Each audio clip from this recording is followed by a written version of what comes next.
كده نكون ربطنا محفظة باينانس الخاصة بينا ببوت الهيمستر عشان ما نفقدش العملات الخاصة بينا، وكمان ربطناها بالطريقة الصحيحة. تحديث جديد في بوت هيمستر كومبات، مبروك يا شباب، خلاص باينانس أصبحت موجودة عندنا ونقدر حاليا نربطها ببوت هيمستر عشان نقدر نسحب الرموز الخاصة بمستر عليها. الطريقة الصحيحة عشان تربط المحفظة الخاصة بيك وما تفقدش العملات الخاصة بيك أو رموز هيمستر، لأن باقي 12 يوم على الإدراج، لأن فعليا الإدراج هيكون يوم 26 سبتمبر 2024. ومش بس كده، لا ده في محافظ تانية المفروض ان هي موجوده عندنا زي OKX وباي بت، وفي محفظه التليجرام لو حابب تسحب عليها، بس دايما هنربط محفظه باينانس لان هي اكبر منصه او اكبر محفظه في العالم. طيب الادراك هيتم عن طريق ايه؟ هل هيتم عن طريق النقاط او الرموز اللي احنا جمعناها، ولا هيتم عن الربح في الساعه، ولا هيتم عن دعوه الاصدقاء؟ حاجات كتيره واحداث هامه وتفاصيل كتيره حابب ان انا اكشفها لك، بس عشان اكشفها لك لازم نكمل باقي الحكايه.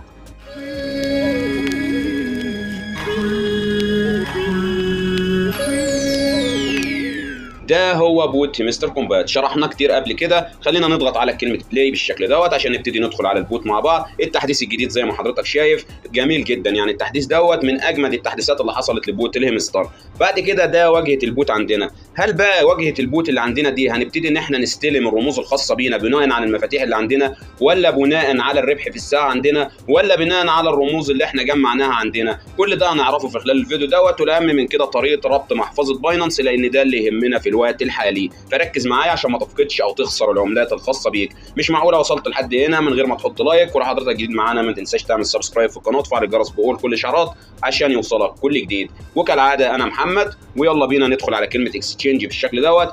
اولا يا شباب لو دخلنا كده بالشكل دوت على المهمات اللي المفروض مديها لنا بوت هيمستر كومبات، لازم حضرتك تكون مخلص اي حاجه هنا. يعني ايه يا محمد؟ يعني المفروض يا شباب الابجريد كارتس عندك المفروض انت تكون على الاقل فاتح فيها واحده. الابجريد كارت تو ليفل 15 المفروض ان انت تكون فاتح فيها واحده. المفروض ان انت تعمل ابجريد كارتس تو ليفل 25 ودي صعبه جدا، على الاقل تكون فاتح فيها واحده. المفروض تكون مجمع نقاط اكتر من مليون. المفروض تكون داعي اكتر من صديق او صديق واحد بس. عندك الانلوك سكينز المفروض ان انت تكون فاتح واحد سكين على الاقل. المفروض الربح في الساعه عندك المفروض تكون وصلت لل 100,000 كوينز، لان حاليا المفروض ان هي متقسمه اللي هي مثلا ذهبي وبلاتينيوم ومش عارف ايه والكلام ده كله، يعني اللي هو بيديك ليفلات. فبناء على الليفلات دي بتبتدي ان انت تاخد الفلوس الخاصه بيك. فما تجيش هنا تقول لي انا معايا 6 مليون و7 مليون. المفروض ان البوت مديلك اخرك المفروض 3 مليون، يعني كل من هو فوق 3 مليون، من 3 مليون ل 10 مليون 100 مليون الربح في الساعه، فالارباح الخاصه بيهم هتكون متقاربه، يعني الفرق ما بينهم حاجه لا تذكر يعني. بعد كده المفروض على الاقل تكون شفت 5 فيديوهات وكمان عملت سبسكرايب تو مستر تي جي اللي هي قناتهم على التليجرام، وقضيت فيها مده كمان لان البوت ده نازل من فتره كبيره جدا عندنا على القناه. وخلينا بعد كده نروح لكلمه الماين عندنا، ودي المفروض الكروت الخاصه بيكم النهارده. يا ريت حضرتك تدخل على السبيشالز من المكان دوت. بعد كده بتروح عندك عن نيو كارتس، خلاص على كده. بعد كده بتلاقي جميع هنا الكروت الجديده عندك، هتلاقي فيها الثلاث كروت دي اللي هي باينانس وباي بت واوكي اكس. خلاص على كده هتبتدي تاخدهم وهتاخد 5 مليون. ما تنساش ان انت ترقي اي كروت عندك في البوت الخاص بيك عشان تبتدي حضرتك تزود الربح في الساعه على الاقل في خلال ال 12 يوم الباقيين ان انت توصل ل 3 مليون اللي هو الربح بتاعك في الساعه. بالشكل دوت تبتدي رقي اي حاجه ما يهمكش. نيجي مباشره كده، المفروض الكلام ده كله احنا عارفينه في المره اللي فاتت. البلاي جراوند عندنا هنا المفروض ان هي بتدينا مفاتيح. انا كنت عامل لكم المفروض سكريبت بيخرج لك المفاتيح دي. في ناس كتير قالت لي محمد هيبتدوا يعملوا حظر لحساباتنا والكلام ده، وما فيش الكلام ده. بس انا طبعا انا مش بستخدم المفاتيح. انت اهم حاجه يكون في الحساب بتاعك فيه مفاتيح وخلاص. ان شاء الله يكون عندك 10 مفاتيح. طبعا يا جماعه حابب انبه على حاجه، يعني واحد مثلا معاه 500 مفتاح وجايب ربح في الساعه 10 مليون ومش عارف ايه، هل تعتقد ان مثلا النقاط او الرموز اللي هيبتدي يستلمها على باينانس هتكون اكتر منك بمسافات؟ لا طبعا. اهم حاجه يا شباب ان انت تكون مجمع مفاتيح، عامل ربح في الساعه، مجمع رموز في البوت، والحاجات اللي اتكلمنا عليها كلها بالشكل دوت. المفروض ان الاتشيفمنتس عندك المفروض خلاص ان انت تكون فاتح فيها على الاقل من كل حاجه واحده او 2 مش اكتر من كده، عشان المستوى بتاعك بيكون عالي وده اللي يهمنا. طبعا هسيب لك رابط البوت دوت في وصف الفيديو، وكمان في اول كومنت مثبت تحت الفيديو دوت لو ما دخلتش عليه قبل كده، مع انه عامل ضجه كبيره جدا. بعد كده خلينا نتوجه على الاير دروب عندنا، وزي ما حضرتك شايف ظاهر عندنا منصه باينانس او محفظه باينانس، منصه اوكي اكس، منصه باي بت، وكمان الاي بي اي، وعندك كمان وولت ان تليجرام اللي هي محفظه التليجرام الخاصه بينا. في اخر فيديو عملناه المفروض ان احنا كنا رابطين محفظه التليجرام الخاصه بينا.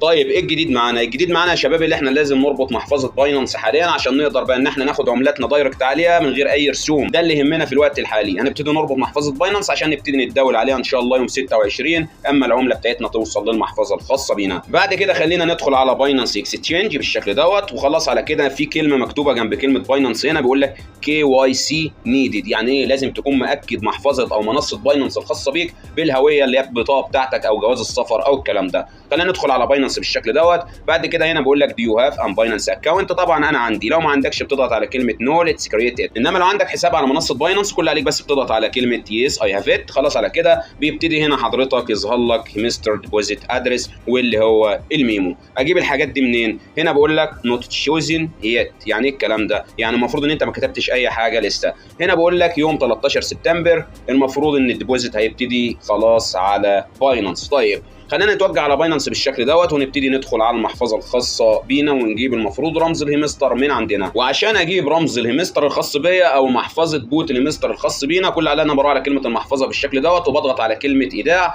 بعد كده بروح على كلمه البحث عن العملات هنا وبضغط عليها وببتدي اكتب هنا في السيرش HMST بالشكل دوت. ظهر لنا ايه هنا عزيزي؟ هيمستر. خلاص على كده هنبتدي ندوس عليها بالشكل دوت ولازم تحدد الشبكه الخاصه بيك تون كوين. خلاص على كده ابتدينا ان احنا نحدد التون كوين الخاصه بينا. بعد كده هنقول له من هنا موافق. خلاص على كده ادي عنوان الايداع الخاص بيك وادي المفروض الهيمستر ميمو. هنبتدي اول حاجه ناخد عنوان الايداع الخاص بينا دوت كوبي بالشكل ده ونرجع على المحفظه الخاصه بينا ونبتدي نضيفه هنا في المكان دوت باست بالشكل ده. بعد كده هنرجع نجيب الميمو الخاصه بينا والمفروض ان الميمو اللي هو الرقم الخاص بيك دوت بيقول لك يتعين تقديم مذكره والا ستفقد عملاتك. يعني ايه؟ يعني ركز في الميمو اللي انت بتنسخه دوت عشان ما تفقدش العملات ان هي ما توصلش عندك على المحفظه. فخلينا بالشكل دوت ناخده كوبي او نسخ. بعد كده نبتدي نرجع هنا. بعد كده هنيجي على كلمه الميمو هنا ونضيفه باست بالشكل دوت. خلاص المربع اللي عندنا باللون الازرق اللي تحت ده نور عندنا نقول له سيف اند تشوز. خلاص سيف لي الكلام ده واختار لي محفظه باينانس الخاصه بيا. هنا المفروض عندك ريكويست بروسيسنج، لازم تنتظر لحظات لحد ما الريكويست الخاص بيك يبتدي ان هو يتقبل ويديك علامه باللون الاخضر اللي هي علامه الصح. غير كده يكون لسه المحفظه الخاصه بيك ما اتربطتش. يعني كلمه ريكويست بروسيسنج اللي موجوده اعلى الشاشه دي لازم ان هي تنور معاك باللون الاخضر. غير كده يا شباب تبتدي تدخل على البوت مره ثانيه وتعيد نفس الخطوات. لازم محفظه باينانس الريكويست الخاص بيها يتقبل عندك. A few moments later. وبعد مرور شويه وقت خلاص على كده ويل دان ستي تند ويز ابديتس هنقول له ثانكس ونبتدي نرجع بالشكل دوت. خلاص على كده يا شباب المفروض ان الKYC عندنا الباينانس اكستشينج المفروض انها ادتنا علامه صح واحنا كده تمام ما عندناش اي مشاكل. لحد هنا عزيزي المفروض ان انا بكون انتهيت. طبعا في ضغط كبير حاليا موجود على بوت مستر كومبات واكتر الناس داخله تربط محفظه باينانس، فما تحاولش تبعت الريكوست بتاعك اكتر من مره ولو طول معاك حاول في وقت تاني. ده بس كان تنبيه مني ليكم بخصوص بوت مستر كومبات ودي الطريقه الصحيحه عشان تربط المحفظه الخاصه بيك. وانا لحد هنا بكون انتهيت. ما تنساش تحط لايك للفيديو دوت. لو حضرتك جديد معانا ما تنساش تعمل سبسكرايب في القناه وتفعل الجرس وكل الاشعارات عشان يوصلك كل جديد. اشوفك في الفيديو الجاي على خير. سلام يا قمر.